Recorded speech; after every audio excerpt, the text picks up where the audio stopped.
And as a church, we want to talk about our generosity. So we're going to spend a couple weeks, 2 weeks talking about this. And it's important for us to give ourselves this checkup in this area to see how we're doing.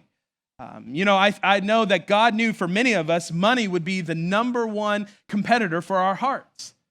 And so just like we need checkups when it comes to our relationships, like that was what we did all last August, was we talked about our relationships. Just like we need checkups to make sure we're obeying God, just like we need checkups to make sure there isn't sin in our lives, we need checkups in this area as well to make sure that money is in the right place in our lives. And here's the thing, I think we all have this tendency to kind of just place God or group God into certain categories in our life. We're like, well, you could be the God who forgives all my sin, or you could be the God that has set me for eternity and saved me for eternity. You could be the God of my relationships, but you cannot be the God of my wallet. Hands off of my money, God. And the reality is that's not healthy. It's not healthy for us spiritually. We can't just pick and choose where we want God to be Lord of in our lives. He's either Lord of all or he's not at all. And so we need to, from time to time, come to God's word and look at what the Bible has to say about money and make sure that we're honoring God with our finances. So the title of today's message is The Faces of Greed and Generosity. The Faces of Greed and Generosity. And I've had you turn to 1 Timothy chapter 6 because it's going to be kind of our launch text. We're going to look at this. It's going to kind of set the tone for this week and next week as we kind of just look at generosity specifically and our money and our tithing. And really today is just going to be a giant overview of greed and generosity. And like I said, we'll dig in a little bit deeper next week, but we're going to talk about 3 faces of greed and we're going to talk about 5 faces of generosity. And some of you are really quick at math, and you're like, that's 8 things. What the heck, But they're going to be bite-sized. They're going to be really good. It's going to set us up, but we'll get through it. We'll get out on time. But 1 Timothy chapter 6, verse 17 says, "As for the rich in this present age, charge them not to be haughty, nor to set their hopes on the uncertainty of riches, but on God who richly provides us with everything to enjoy. They are to do good, to be rich in good works, to be generous and ready to share, thus storing up treasures for themselves as a good foundation for the future, so that they may take hold of that which is truly life." Now, Paul is the author of this letter, and he's writing 1 Timothy to a young pastor named Timothy, hence the name of the book, Timothy. And Paul's been instructing Timothy on how to lead the church, and at the very end of all of this, he's instructing Timothy on generosity, how to give. And Paul says, command the people not to put their hope in money, but to put their hope in God. But then as they put their hope in God, they will use their money to make a difference, and they will honor God. Now, I think it's really tempting when we come to 1 Timothy 6 for us to read this and kind of just disregard everything that Paul is saying. Because we can easily look at the first few words in this text and see it says, "As for the rich," and we go, well, I'm not rich. What's next, Pastor? What's next week? I gotta figure out what's next because I'm not rich.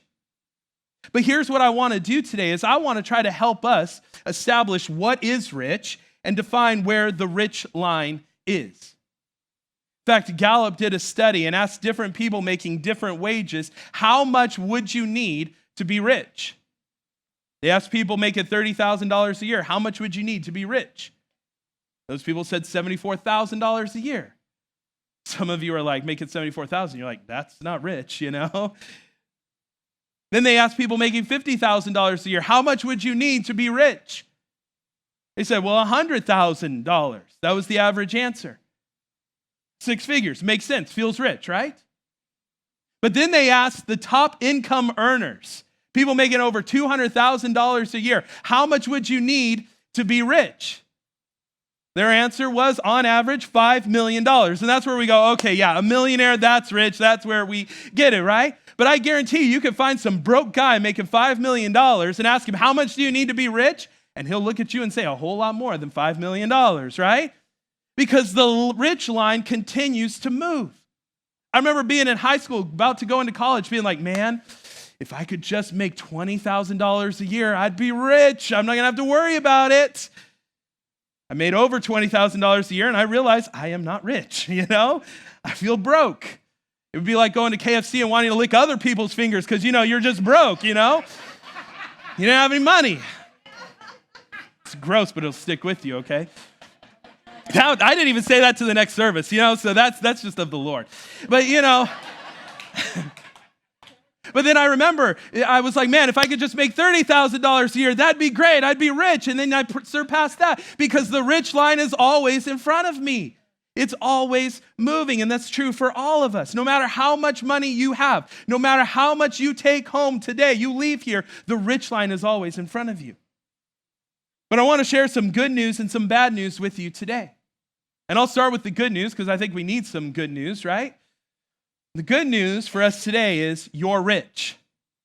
Now, some of us, we don't like that. It makes us a little uncomfortable. None of us went, yeah, amen, brother, because we don't like it. It makes us feel uncomfortable. I knew it would get quiet as soon as I said it because we don't like to be called rich. We don't feel rich. But here's the reality. You are living in one of the wealthiest countries in the world right now. And because of that, it's so hard for us to see that we're rich because we've grown up in a rich environment in a rich America. See, we have a misunderstanding of how rich we really are. Now, that's not to say that there are some of us here today who are really facing some financial struggles, some financial hardships. And listen, I never want to minimize the fact that we are struggling financially. I'm not here trying to pretend like you don't have enough faith or you don't have enough, like you're rich. I understand. I mean, gas prices are higher than they were last year. Inflation, food prices is all going up. Our dollar does not stretch as much as it used to. And so I know that for many of us, we don't feel rich.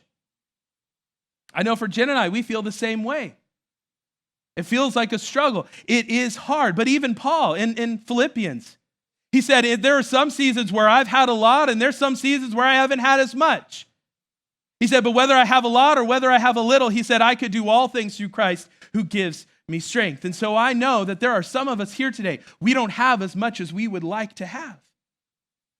But follow me with this. In the grand scheme, in the big picture of everything, you and I are more blessed, and we live in one of the richest lands in the world. We are some of the richest people alive. So that's the good news. Here's the bad news. Some of you are like, I don't want the bad news. But here's the bad news. You're rich. Because of our wealth, it puts us at a huge spiritual disadvantage. Because we're tempted to find our security, find our identity, find our purpose in our things rather than God. So Paul is telling Timothy to command the people not to find their identity, not to find their security in the things they have, but to be good and to do great things with what God has given them. And the same is true for us today. These verses apply so much more to us today. We need to make sure that we remind ourselves to find our identity, find our hope in God. We need to make sure that we find ourselves holding on to God more than holding on to our things. Jesus even said this in Luke 12. He says, beware, guard against every kind of greed. Life is not measured by how much you own.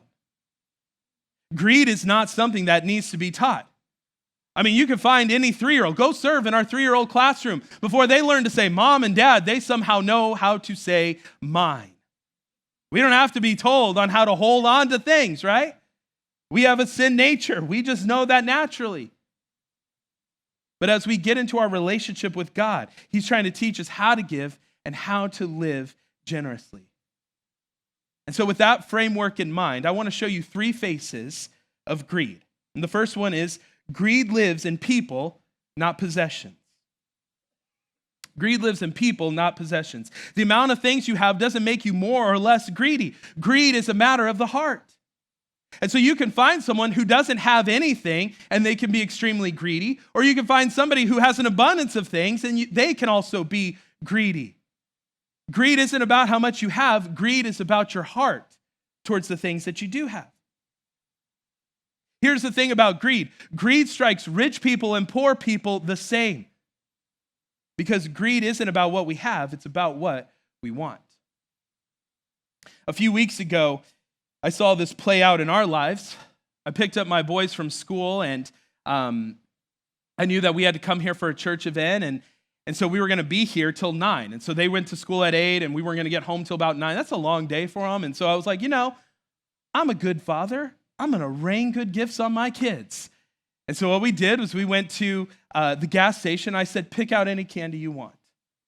So Brody, he picks out Starburst. Asher picks out Skittles. And Dawson picked out my favorite candy that there is, wild berry gummies, right? Like, I don't know how many of you love gummy bears, gummy worms, gummy lifesavers. Like, there's a few of you. We'll pray for the rest of you because gummies are the best. I love gummies. And not only did he just pick lifesaver gummies, but he picked the family size. And I was like, perfect.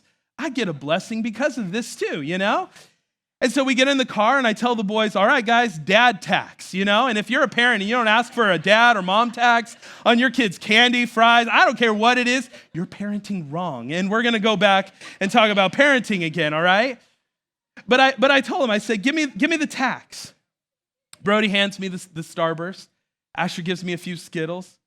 What does Dawson do? I hear him crumpling up that bag. He's like, nope, I'm not going to share. I was like, what? He's like, these are mine. I was like, those aren't yours. Excuse me, sir. I saw myself purchase these. You don't have money. You're broke. Like, hand over the gummy lifesavers. And he's like, no, he's gripping tightly onto the gummies he has. And then the next thing I know, he's stuffing gummies in his mouth that he has chipmunk cheeks because he doesn't want to share. And I was like, dude, don't you understand that I have this ability? I'm a good dad. I can rain gummies down upon your life. But you're being greedy. You're being selfish with what you have. I think that's true for all of us. We hold tightly onto the things that we have. We all do this. Greed doesn't have anything to do with how much you have. It has everything to do with where your heart really is. Here's the second thing. Greed destroys our trust in God. Greed destroys our trust in God because we think, well, if I have enough money in the bank, then I'm going to be okay. Can I tell you, before you ever had a dollar with God, you were okay? He owns everything already. He's an incredible provider. Are you willing to open up your hands and be willing to pour out what God has poured into your life? What you'll find out is you'll never run out of need because God is always faithful. Now listen, we're not giving to get. Don't misunderstand that. God is not some genie that we go, well, if I just give enough, then God's going to provide and I'm going to be rich and blessed. It's not it at all. We give because we've already been given so much. But the more we want to trust in money, the less we trust in God. I mean, Biggie Smalls, the great poet of the 1990s, said it best when he said, more money, more problems, right? More money means more challenges, more things to take care of. Greed wants to erase God as the provider. And then here's the last face of greed. Greed is rooted in fear. Greed's rooted in fear. Greed is rooted in this mindset that we won't have what we need if we give away what we have. And I think for some of us, this mindset is set into our lives because at some point, we've found ourselves in a season where we didn't have as much as we would like to have. We found ourselves in seasons where we feel like we're lacking. Maybe for you, it's that first job. It didn't pay as much as you thought that it would. Maybe you just found yourself in your first struggle and you were like, I don't know what to do. I don't know if we're going to be able to make ends meet. And because of those reasons, or maybe other reasons, fear tries to creep into our lives. And we're like, well, I'm not sure I'm going to have enough. This week, I read some interesting statistics about money. And one of them said that 77% of Americans feel anxious about their financial situation. It said that 58% feel like money controls their lives. Meaning basically money controls what they do, makes the decisions for them. And can I say that is a terrible thing? Money should not make decisions for you. Money has no values. You should make decisions based off of what you believe, what God's word has to say, not about your money. It goes on to say that 75% of people worry about money all the time. Meaning that if I took 10 people, 8 of you are going to be worried about money all the time. Then it goes on to say that 25% are constantly thinking about money. 1 out of 4 people, money's always on the front of their minds. And then the last encouraging statistic said that the number one cause of divorce is money. We've allowed ourselves to trust in money, and money never does what God can do. And so we find ourselves in this constant state, this constant cycle of worry and fear. And it creates this cycle of, well, I don't know if I'm going to have enough. I don't know if I can give. I don't know how this is going to work out. And what I hope to teach you in these few weeks is just to help you trust God, to live the generous life that He has called us to live. My hope today is that we would recognize these faces of greed.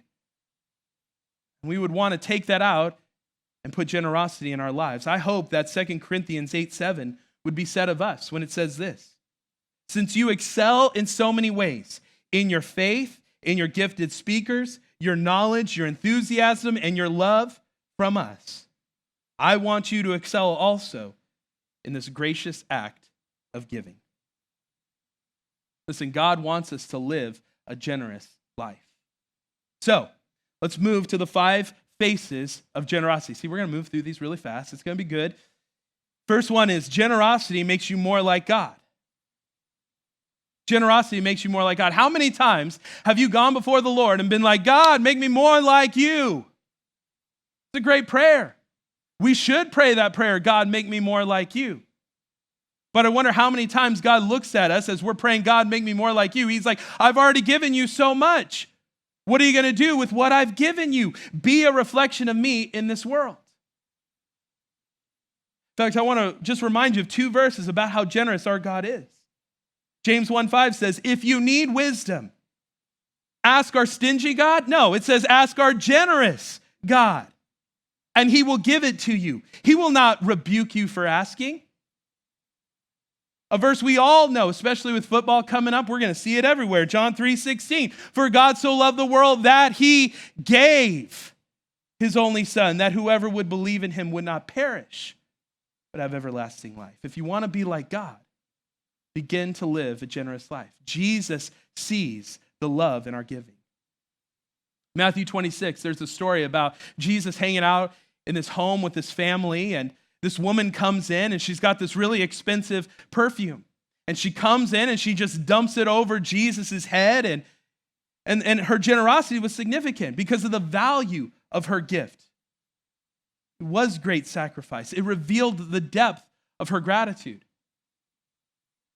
Jesus told his disciples, he said, hey, this lady here who poured out this perfume on my life, he was like, that kind of generosity, that kind of worship should be forever marked as followers of Jesus. We are more like God when we are generous. Second characteristic, the second face is generosity draws us closer to God. See, there's a direct connection between your heart and your money. We'll look into this next week, but it says in Matthew 6:21, for where your treasure is, there your heart will be also. See, your money is like a magnet. If you put your heart in good things, then you put your money in good things. If you want your heart to be in your home and your car, and the clothes you wear, the shoes you buy, that's where your money will be. That's where your heart's going to go. So it's important for us to recognize that Matthew 6 is saying, listen, if you want your heart to be in the right things, then start investing in the right way that's honoring to God. What's going to happen is you'll actually begin to draw closer to God. Number 3, generosity loosens the grip of greed on your life. Matthew 6:24 says, no one can serve 2 masters. Either you will hate the one and love the other, or you'll be devoted to the one and despise the other. You cannot serve both God and money. In other words, you can have God and you can have money, but you cannot serve both God and money. You could say you love Jesus, but if you're not trusting Him with your money, then you don't love Him as much as you think you do. Jesus uses money as a tool to reveal to us our true priorities. If you want to know where your priorities are, all you need to do is look at that bank statement. Look at that credit card statement. It's going to show you the truth of what's really important to us. In fact, I read a statistic this week that said that 5 to 7% of people are actually giving to the church, which means that there's 93 to 95% of us that clearly cannot obey or want to obey or even try to obey this command that Jesus has given us. We're kind of just disregarding it. Again, I hope in this series what we do is we learn to be generous people. That's who our God is, and that's who we are to reflect. In fact, this idea of tithing has been something that Jen and I have done over our entire marriage. I can't think of a time where we didn't tithe. Even as a church, we model this. We partner with different organizations like R for One, Manna Cafe, Hope Pregnancy Center. Listen, I can't stand up here and say we are against abortion if we're not going to put our money to another alternative. That'd be wrong. And so we care about what they're doing. We want to support what they're doing. But even past Clarksville, we partner with an organization called Exodus Road, who saves people who are being sex trafficked. What we do is we partner with another organization called Faith Comes by Hearing. And what we've been able to do as a church is we've had the Bible translated in so many different languages, countries I can't even pronounce and speak. But villages, cities, nations have heard the good news, then it's changing their lives just like it changed our lives. We may never be missionaries to some of these countries, but with our money, with our generosity, we are able to take our money and get the Bible translated into other languages. It's because of our generosity we're able to do that. Now listen, when I look at the money personally that I could do with that, man, life would be so much easier, so much more comfortable. When I look at the church, the money is given away, man, we could do a whole lot with that money. But listen, God has always provided for every single one of our needs. Maybe not all of our greeds, but he has always been faithful to provide for our needs. So just as I'm modeling it, just as the church models it, we need to break the greed off of our life. We need to loosen that grip by being generous. Number 4, generosity grows your faith. When you give, it will stretch your faith because you are trusting God to provide. I mean, my 5 to 7% tithers out there, you know what I'm talking about, right? You know that God is going to provide. When you give 10%, that God is going to provide in a supernatural way, and we'll go further than if we just had the 100%. 2 Corinthians 9 says, whoever sows sparingly will also reap sparingly. Whoever sows generously will also reap generously. Now, to illustrate this, I have a friend with me today. I got to get him out of the shadows, though, here, because he's kind of hiding here. But I do have a friend. I want you to take all the beauty in right here, all right? This is Cardboard Nate, all right? And just so you know, I'm not vain enough to buy myself a cardboard cutout. This was a gift given to me. So this wasn't something I was like, you know what I need? Every person just needs a cardboard cutout of themselves. That's not it at all. Like, this genuinely was a gift given to me. And so I want to illustrate this point about generosity growing your faith. Because let's say you have 2 followers of Jesus, right? Both love Jesus. Both are following Jesus. But real life, Nate, is taking God at his word and saying, well, I'm going to give 10% and trust in God that he's going to provide. And then we've got Cardboard Nate here. Cardboard Nate says, well, I need 100% of what I make. I'm not going to trust God in the tithe. And so what Cardboard Nate says is, in my life financially, to get from A to B, I need to keep 100% of everything that I make. That's how I'm going to get in my life from A to B. Now, real life Nate says, well, I believe God's going to take me in my life financially from A to B on the 90%. And I'm going to trust God that he's going to provide what I need to get to my in a supernatural way to get to that B spot. Now, what's funny about this whole illustration is not so much that I have a cardboard cutout of myself. which, by the way, I think I am a lot taller in person, so that's one thing. Somebody said I look more buff in this. I did not get weaker. So, but the thing is, it's not so much that I have a cardboard cutout of myself, but here's what's funny about this, is that the cardboard Nate's going to look at real life Nate and go, you're crazy. How are you expecting to go in your life from A to B without using all 100%? Real life Nate's going to look at cardboard Nate and go, you're crazy. How are you going to be able to, you're going to miss out on God's supernatural provision. You're going to miss out on what God's going to do. I'm going to get in my life from A to B, but you're going to miss a whole other dimension, the C dimension, where God provides in a supernatural way, where we feel God's favor and God's blessing on our life. Here's the thing, generosity grows your faith. If you give whatever's left, or you don't give anything at all, it doesn't take much faith. In fact, Romans 5:8 says, but God showed his love for us, in that while we were still sinners, Christ died for us. Before we worshiped God, before we committed our lives to him, God gave. He sent his son first before we did anything. That's how God gives to us, and that's how he asks us to give to him. Now, I'm going to get rid of Cardboard Nate here because he's a distraction to me. So, I can take pictures later if you want with Cardboard Nate. So, here's the last one. Generosity impacts eternity.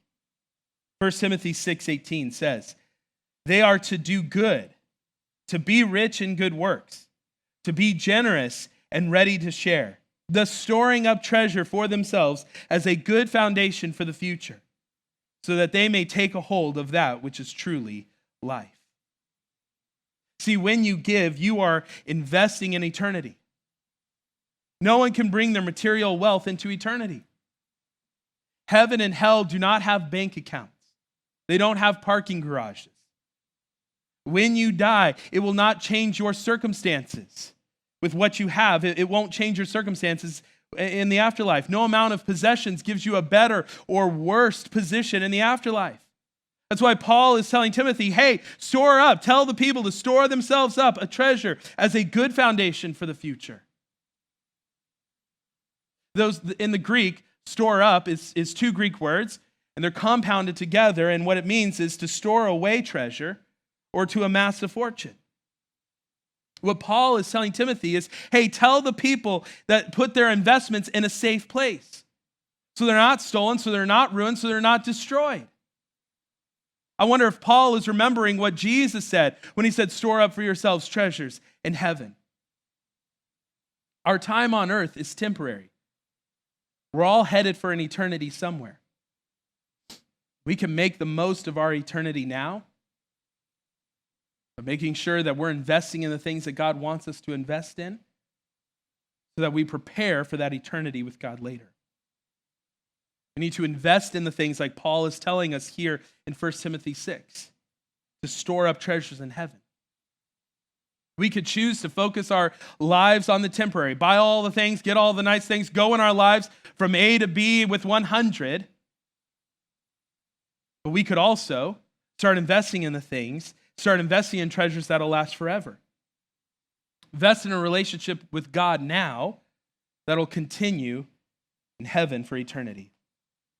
Our eternal perspective affects our earthly priorities, and generosity impacts eternity. So greed is sneaky. Greed is crafty. Greed disguises itself in many forms. Greed tells us you have to have that, but it also says you must hold tightly onto what you do have. Whether it's coveting what someone else has or holding tightly on what you do have, greed will eventually transform us into stingy people. Stinginess causes us to live closed-off lives where we would rather possess than steward. We would rather hoard than give. When you are stingy, you will know it because stingy is ugly. No one wants to admit that they have a problem with greed. I've had people come into my office over the years and they'll tell me, man, I'm struggling in my marriage. I'm struggling in my parenting. I'm struggling with lust. I'm struggling with pornography. I'm struggling with insecurities. I'm struggling with worry. I'm struggling with fear and doubt and anger. And the list goes on and on and on. But you know what I've never heard? Is someone saying I've struggled with greed. I think the reality is because we're not honest with ourselves when it comes to our desires to just consume and just own stuff. See, even right now, you might be in this internal battle with yourself. You might be talking to yourself, am I greedy? Am I generous? I'm generous. I give occasionally, you know. I'm a generous person. I like to give. Oh, my spouse, they're the ones in charge of the finances, so it's really their problem, not mine. I'm a saver. We like to have this internal battle going on, but listen, generosity produces a lifestyle where you're able to trust God for all that he's promised us. See, God's generosity is the ultimate weapon against greed. And when our eyes are open to the aspect that our God is a generous God, that this is a part of his character, and we see that he's generous, when we look in his word and we see that he gave, that he cares about us. You know, it talks about how God looks at the lilies of the field and the birds of the air and how much he cares for them. How much more would he care about us? And we see that our God is a generous God. We can't help but want to reflect that here on earth.